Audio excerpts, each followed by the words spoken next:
This was really hard to narrow down. I'm Chart Repton with my 25 favorite wrestlers of 2020 countdown with some honorable mentions. Unlike my least favorite wrestlers list, please check out that video if you haven't already. This one, it's impossible to list every single wrestler that I like because there are so many wrestlers I want to give praise and props to. That's why I'm going to do another video, 20 wrestlers to look forward to or to look out for in 2021. Because I'm looking forward to doing that because there are some I want to praise there. But yeah, quickly with the honorable mentions, but also please let me know your favorites, your top 5, top 10, top 15 wrestlers that you really enjoyed. Please let me know in the comments. So, quick honorable mentions: Keith Lee, Finn Balor, FTR, Chris Dickinson, Mike Bennett, Natalya, Serena Deeb, Allison Kay, Big E, Bayley, Toru Yano, and MJF. Now, I'm going to have to go through some of this countdown a little bit quickly because I don't want the video to drag. So here we go. Number 25, Kyle O'Reilly for his matches against Finn Balor and Pete Dunne. That's why I'm putting Kyle O'Reilly on here. He's goddamn good in the ring. I love the strikes. I love the submission ability. I just love the way he lays shit in. He has a different style about him.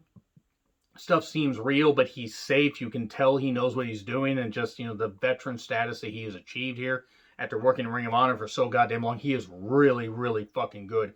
And those two matches alone are why I'm ranking him on here. Now, he's had a great body of work since just coming to NXT a few years ago, but my God, he's really stepped it up since coming back, earlier this year into NXT. He has really boosted NXT, and I think some people maybe have been underappreciating Kyle O'Reilly, and it's about time to stop that, and I'm including myself in that. I don't know if I've necessarily appreciated everything Kyle O'Reilly's done, and I want to say this is, the least I can do. For work alone, he should be higher, but I got other ones that that I like even more. But Kyle O'Reilly is goddamn good. Now we go number 24, Adam Hangman Page, involved in one match that I really enjoyed at Full Gear against Kenny Omega, and one of my favorite matches of the year, teaming with Omega against the Young Bucks at AEW Revolution. Besides the drunk stuff, I almost wanted to leave him off this list because of that, but honestly, Adam Hangman Page can always be relied on to have a really good match. He is really good in the ring. He really stepped it up in G1, in 2018 before he came to AEW. And he has really, really improved this year. And when you let him go, when you let him have a damn good match, hell, he had a really good match against John Silver to open Dynamite. That was really, really good stuff. And Page, I hope, is AEW champion by the time I do this video next year. But he is really, really fucking good. And it's impossible not to praise him. I mean, you could try not to praise him, but I mean, if you're not a fan of him, it's okay. But he is really, really good in the ring. They just need to get rid of the drunk stuff, let him be him, and he's going to excel even more. So we get to number 23, Jeff Cobb, the man who has basically had to carry the Great O-Khan in World Tag League currently. Jeff Cobb is really goddamn good. Met him a couple times at indie shows. He's had a great return to New Japan.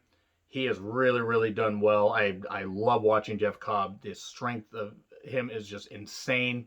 The way he catches people for the Tour of the Islands, the way he hits suplexes, the standing moonsault, he can just excel and do so goddamn much. And it seems like he's more comfortable with the New Japan style now. Like when he was in last year's G1, it wasn't quite clicking. Here it really has. And I love watching Jeff Cobb in the ring, and I gotta just shout him right there. We get to number 22, Nyla Rose. Okay, maybe a bit controversial for some people, not for me, because I like Nyla Rose, and I've praised Nyla Rose for a while. I'm not saying she's the greatest, and I'm not saying she doesn't have to improve, and she doesn't have room to improve, but one, she doesn't need a manager. I think she can cut promos on her own. Two, she can hit some really great athletic moves. That knee drop off the goddamn ropes is fucking beautiful. And she has really good strength, and I just wish they would let her be a bit of a beast more instead of selling so much. Because she can sell, and she's had good matches. And I also wish they let her be champion just a little bit longer, but that's another story for another day. Hopefully she's a champion down the road. But Nyla Rose, I still think is very good, and I think is a great beacon of hope for the trans community. And, it's a great story. But also, she's a great athlete. That's just what it is. And that's why I'm praising her here. Number 21, Kushida. I mean, it's hard not to praise Kushida. He was great in New Japan for a number of years. He's great now. Even if he's kind of directionless in NXT, at least they're featuring him. And he's always relied on or always can be relied on rather, to have a really good match. And that's what he's having. He's having great goddamn matches. He had a really good match against Timothy Thatcher recently on NXT. And he's been a bright spot in NXT since they finally started fucking featuring him. It's about goddamn time. I'd say have him be North American champion at some point. But realistically, Kushida is very, very good. and deserves the praise. And I just wish that they had worked with him or, used him a little bit better before, recently, before the last few months. Now we get to number 20, Tomohiro Ishii. I mean, how can I not put Ishii on this list? I wanted to put him way higher. The reason I didn't put him higher is because you can only praise Ishii for so long before it's like, okay, you just expect it of him. I know that sounds a bit weird, sounds like faint praise. But Ishii, you cannot watch a match of his and get bored. You can sometimes cringe with how he sells stuff and the fact that, he lands really badly with some moves. And the fact that I don't think he's going to be wrestling much longer than another 3 years before he has to go to part-time. But I can always watch a Tomohiro Ishii match, especially a singles match. Like, he's gotten good matches out of Taichi, which is difficult to do, especially when Taichi isn't motivated. He had a really good match on the G1 against Jay White, which is hard to do because Jay White doesn't always have great matches because Jay White is kind of boring. There's my little Jay White jab right there. The Jay jab, if you will. But Tomohiro Ishii is one of my favorite wrestlers in New Japan, and that's why he's got to be featured on here. I wish he was higher, but there are others I like Minoru Suzuki at number 19. I mean, come on. How can I not praise Suzuki? I want to praise him because I don't want him to kill me. In all seriousness, I've actually heard he's really nice to fans, but the guy's fucking scary. And, I mean, he's only going to be wrestling another couple years. We need to appreciate him now because Father Time is catching up with him. You can tell. When I think it was a match with Shingo at Power Struggle, he didn't look like he was moving all that well afterwards, and hopefully he actually is okay. Because he's not in World Tag League, so maybe they wanted to give him some time off, but Suzuki is really goddamn good to watch in the ring. Just incredible to watch. He's still super tough, super athletic. And for, a guy that's had a lot of injuries, he's had a lot of injuries doing, the various styles that he's done. He's, battled through and had like 30, I think it's like 31 years in wrestling, 31, 32 years. People can say he's ageless. Now, no, he's going to age out. It's probably going to be, by Wrestle Kingdom 16 or 17. We need to enjoy him while we have him. But he's still fucking incredible to watch in the ring. And that series of matches with Shingo were really goddamn good. Now we get to number 18. Damian Priest. One of the few people I look forward to watching in NXT as far as on the men's side. That means the women's side may be a little bit heavy at the top. A little top heavy, if you will. A little jab right there. Damian Priest is great to watch. One, he sounds like he means what he says in promos, even if it's like terrible scripting. He just has that commanding voice. He's really good to watch in the ring. He's exactly what Luchasaurus should be. Not an awkward big man, but a big man that could just do athletic shit and do different shit. But Damian Priest does it better. Now, nothing against Luchasaurus, who isn't that bad. He's not on this list, but he's not that bad. But Damian Priest is somebody you can invest in and you can enjoy and you can just watch and be like, yeah, shit, this guy's a goddamn star. And you look at, Punishment Martinez wasn't much of anything when he was in Ring of Honor. Then they gave him the name Damian Priest. I wasn't sure how to feel about that, and I was like, holy shit, this guy's actually really good. It took a bit for me to get on board with him, but now I am, and I'm glad I am, and I just wish I'd maybe realized it sooner. But credit to him, he's been a bright spot in NXT. And now we get to number 17, Hikaru Shida, the current AEW Women's Champion. As of right now, unless Abaddon has taken it from her, by the time that you are checking out this video, and then I'm sorry for not having the clairvoyance to see. I hope Abaddon does take it from her as much as I like Shida. Honestly, great to watch in the ring. I didn't care much for the Nyla Rose match. She had a full gear. I kind of wish she hadn't done, all the no-selling and stuff like that, and it got a little bit annoying, but I think it was who laid the match out more than Shida. But Shida has been a bright spot on AEW programming, and what I like about Shida is that she has a cool style to her. She has a flash, she looks like a star, and she can get good matches out of people. She's gotten good matches out of people I didn't expect. A match she had with Penelope Ford, and it's not anything against Penelope Ford, turned out to be a better match than I expected. Because you could tell Shida was helping Ford come along, and Ford has stepped her game up. But Shida's had more good matches than not. I just wish her reign was used a little bit better, but she is definitely a star in AEW. We then get to number 16, Lance Archer. Everybody Dies. It is scary to watch this guy in the ring, mainly because of how good he is, how great he is on the ropes, how strong he is, and the fact he's been doing this shit for a number of years. He was killing it in New Japan for a while, even having to, sling a sack of shit like Davey Boy Smith Jr., and yeah, I'm going to call him that for obvious reasons. But Lance Archer, He should have been the first TNT champion. I mean, let's be perfectly honest. Even though I understand why they gave it to Cody, they built it up wrong. Archer is somebody that should be a champion AEW next year. If he's not, it's a missed opportunity because he is a star and he's in his early 40s. He's been doing this for a while. He's got years left, but capitalize on it while he's still got, some buzz about him. Because otherwise, then he's just going to be another big guy. It's not going to, mean much of anything, aka Luchasaurus. I really feel bad about saying that about Luchasaurus because I don't mind the guy, but he just kind of feels like he's just there now. Number 15, Shingo Takagi, the Dragon. Yeah, he's a little bit scary to watch in the ring just with the strikes he hits, like, just boom, hits the back of it, hits the, quick punch and stuff like that, just hits like so many good strikes. The pump and bomber, so many, the finishers he has, the various, things he has to set up his finisher, no Shigami, Last of the Dragons, made in Japan. He can use any of those to beat you. Usually it's Last of the Dragons, but he does some really, really good shit, and I wasn't sure how to take Shingo at first when he showed up just over 2 years ago in New Japan, but he really has impressed me, and I love Shingo Takagi. Number 14, Hiromu Takahashi. I mean, he came back from injury about a year ago, a power struggle. I mean, just over a year ago, and it was really, really good to see Hiromu Takahashi come back, and I wish that we had gotten him versus Naito on the anniversary show, but we didn't because of the pandemic and all that. Maybe we will get that down the road. In fact, I hope we do. But Hiromu Takahashi is great to watch in the ring. He's insane. I really wish he would stop doing the bumps that could possibly hurt his goddamn neck. Wrestling ain't easy, but goddamn it, Hiromu, you're lucky you came back. I'm so glad he came back as an emotional comeback. But Hiromu just is great. He's flashy to watch in the ring. He's hilarious. Wish I understood more what he was fucking saying. I have to go through translations from Reason JP, Chris Charlton on Twitter, because he's great. Living in Japan, he can translate that stuff. But Hiromu is just great to watch, flashy and fun to watch in the ring, and a damn good wrestler. Great with high flying or submissions.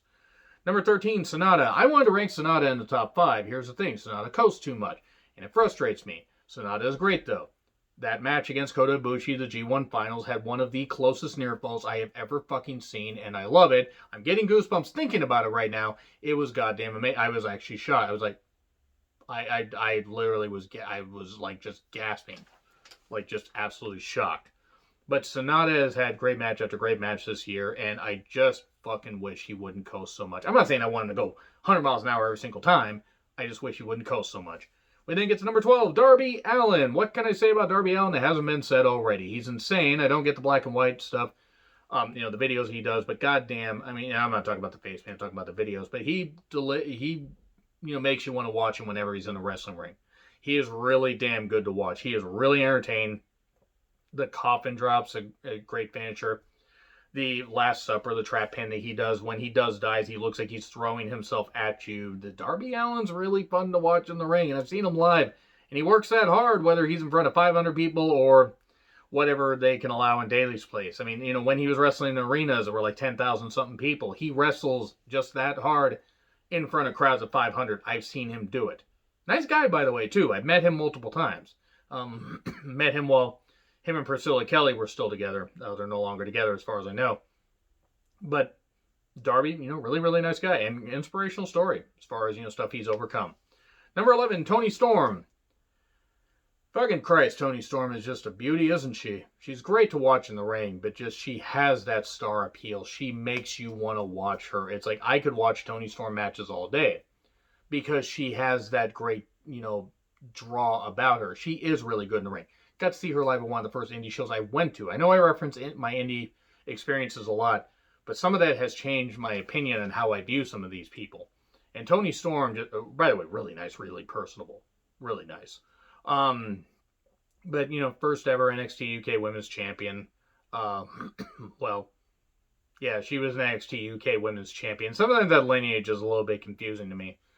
But actually, I think Rhea was. I'm sorry. I'm so goddamn sorry. I don't mean to screw that up. I really don't. And I love Rhea Ripley. I'll talk about her here in a bit, but just that there's so much wrestling going on in my head. I apologize for screwing any of that up. But Toni Storm is really goddamn good to watch. She just returned to NXT recently. Just turned heel. Heel Toni Storm is exactly what we need. Even as good as babyface Toni Storm is, she's very good in the ring, very personable. But she draws you to watch her. Now let's get to number 10, Drew McIntyre. I'm not even going to try to do the accent because I'm going to offend people. Drew has been one of the big stars of the pandemic era. I feel bad for the guy. As champion, he should have beaten Brock Lesnar in a stadium full of people. Could you fucking imagine how big the pop would have been if he had beaten Brock that quickly? Because he beat him in like under 5 minutes. That would have been really goddamn good. Drew McIntyre, though, great to watch. He's really elevated his game. I'm worried with the Claymore, though, that he's going to like, wear out his back with how he lands. So hopefully maybe he comes up with even another finisher. But that Claymore is really goddamn deadly. But his promos have been great. His matches have been great. He's managed to get good matches out of Randy Orton, which is hard to fucking do. So I just got to praise Drew right there. We then get to, you know what?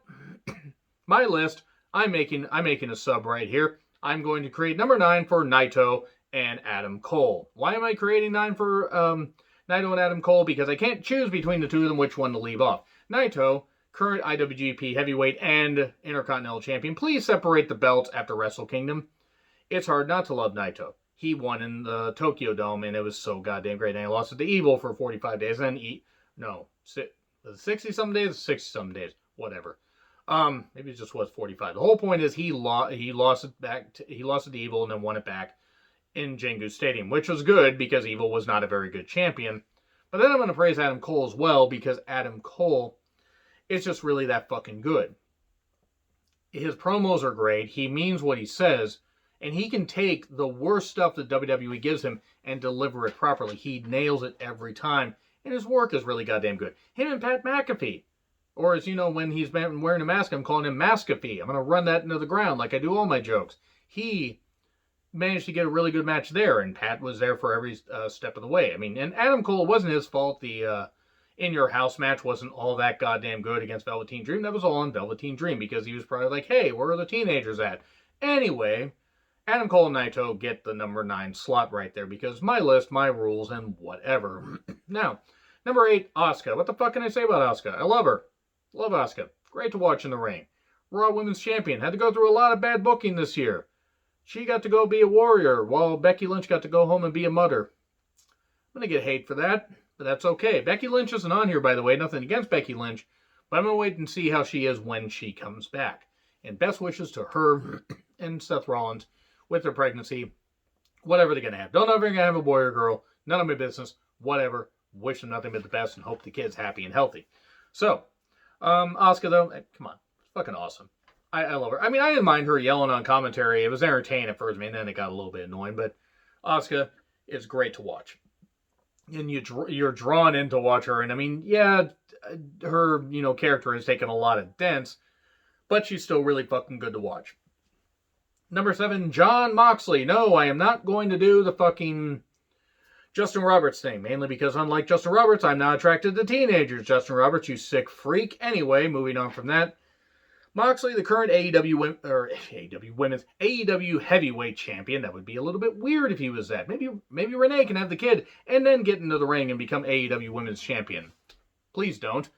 Jon Moxley has been a really good champion, though. It's going on almost 10 goddamn months. He's losing it to Omega on December 2nd. If you're watching this after that, of course, he's no longer going to be champion. Because if Omega doesn't beat him, I don't know who the fuck's going to beat him. Somebody said that Kenta would probably come down, attack Moxley while the referee's down, and then that would set up Kenta against Jon Moxley in the Dome on the 4th, which actually might not be a bad idea. But Jon Moxley gets on here because his promos are elevating him like a lot. His matches have been hit and miss. I've enjoyed enough of his matches. Some of the matches, like the ones against Hager, the one against MJF wasn't bad, but the one against Hager was particularly bad. When he beat Jericho for the championship, it was pretty goddamn good. For a Chris Jericho match in 2020. But Jon Moxley deserves to be on here. I think he was a little bit higher last year, but I'm putting him still in the top 10. Number 6, Zack Sabre Jr. It's ZSJ. He's great. He's the submission master. He's great. I miss Taka Michinoku doing his intros. That was fucking great. Zack Sabre Jr. deserves to be praised on here because he's a technical wizard. He is fucking fantastic to watch. And just the fact that he can do these submission moves, he can do them so goddamn well, it's amazing. It's amazing what he can fucking do. He is so goddamn good, and I have to praise him here. Number 5, Kota Ibushi. Provided the Kota Ibushi still has his neck by the time the Wrestle Kingdom 15 comes around. Because I don't know, the man was sticking sparklers in his goddamn mouth because he is Kota Ibushi. What the fuck is Kota Ibushi anyway, besides insane? And a great wrestler. He is a great wrestler. And the match he had against Okada in the Dome was great. The fact he won the G1 again and then lost it to Jay White at Power Struggle, which pretty much just nuked the whole fact the Power Struggle was a goddamn wash of a show. Kota Ibushi will hopefully, by the time, not by the time this goes out, but by the time, this is like just over a month old, hopefully we'll have beaten Naito on night one and then beaten Jay White and walked out as double champion. So the last thing we fucking need is Jay White walking out as double champion in the Dome. I'm going to make a proclamation right now that if Jay White walks out of the Dome as double champion, I'm not going to stop watching New Japan, but I will watch a whole lot less of it. I'm going to say that again in another review just before we get to Wrestle Kingdom. But anyway, Kota Ibushi's goddamn amazing. Really is. Number 4, Io Shirai. What can I say about Io Shirai? Her and Rhea Ripley had a fan-fucking-tastic match, and, Io Shirai winning the women's championship in a triple threat against Rhea Ripley and Charlotte. Charlotte, who should have not been NXT women's champion in 2020. What the fuck? Anyway, Io Shirai is really goddamn good. Has had great TV matches. Has had fucking incredible matches regardless. Going back to last year. Going back to since she got into WWE. Going back to well before she got to WWE. But just focusing on this, Io Shirai is goddamn amazing. I'd have to praise her here. Number 3, Rhea Ripley. The fuck can I say about Rhea Ripley I haven't said in other reviews? She's statuesque. She's talented. She carries herself like a star. She's fucking gorgeous. She is exactly the type of person you could build around in a wrestling company. If I had unlimited, funds and was starting my own wrestling company and could choose people from wherever, including WWE, Rhea Ripley would be one of the first stars I'd choose. Not first women, first stars I would choose. Also take FTR and actually, use them properly as a team. But honestly, Rhea Ripley just is great. She, that match she had against Raquel Gonzalez was one of the few bright spots of Halloween Havoc.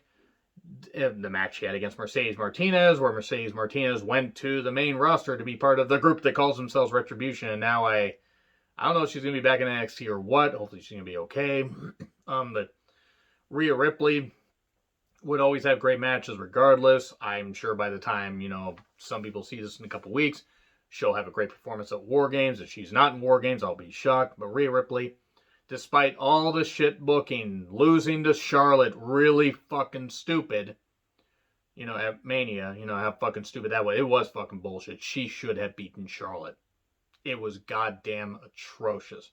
Charlotte didn't help NXT at all. Charlotte doesn't help anybody. Anyway, I hope Charlotte recovers from her knee injuries, but I don't want to see her back. Not anytime soon. I don't want to see her back. Or in front.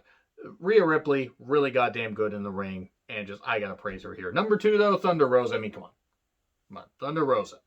How can I not praise Thunder Rosa? I haven't been able to see every single match she's done because she's done a lot of stuff on indie promotions. But her NWA Hard Times match against Allison Kay, one of my favorite matches of the year. Appearances on AEW. The match she had against Hikaru Shida certainly wasn't all that bad. It wasn't maybe the best, but as far as a match like it All Out, it was pretty goddamn good. And then she had those 2 great matches I talked about from Primetime Live against Priscilla Kelly, which was goddamn amazing, one of my favorite matches of the year. Same with Serena Deeb, where the NWA Women's Championship went to Serena. I can't say enough good shit about Thunder Rosa. I can't say enough good stuff about her. I actually need to go buy some stuff from her website at some point. I need to buy some more stuff. Because, it's great to support your favorite wrestlers, when you can. But Thunder Rosa really is just great. She's personable. She's really, really good on the mic. Carries herself like a goddamn star. Takes her craft seriously. Keeps getting better. You take a look at how she was as Cobra Moon, and she was good as Cobra Moon, but take a look at how she is now. She's so much better. She is head and shoulders above most of the women that are in AEW, and that's all due respect to the women that are in AEW. But in Thunder Rosa, wherever she goes, whether she stays in the NWA, whatever happens, she's going to do some great goddamn things. And like she's been doing this year. So, yes, I love Thunder Rosa. She's number 2. Number 1, Okada. Pretty much all I got to say about that. It's Okada. Why the fuck wouldn't I praise Okada? Okada's fucking great. He is the Rainmaker. He is my favorite wrestler of the year. I don't like the money clip. I think that's kind of a move. But at least he's not using a Rainmaker so much. I kind of fucking get that. But yeah, that aside, he's had really, the only match of his that has not been any good was against the Great O-Khan. But then again, you cannot carry a sack of shit to a good match when it's a sack of shit. But Okada is still fucking great. Match in the Dome, just, his matches in the G1, he's been great. He's been fucking great. Okada's just fucking great. I look forward to seeing what him and Will Ospreay can do in the Dome. Provided they actually do something good with it, hey, it could actually be a pretty damn good match. Anyway, agree, disagree with what I said. Like, share, subscribe, Twitter handle in the description. I'm John Ritlin. I'll see you soon.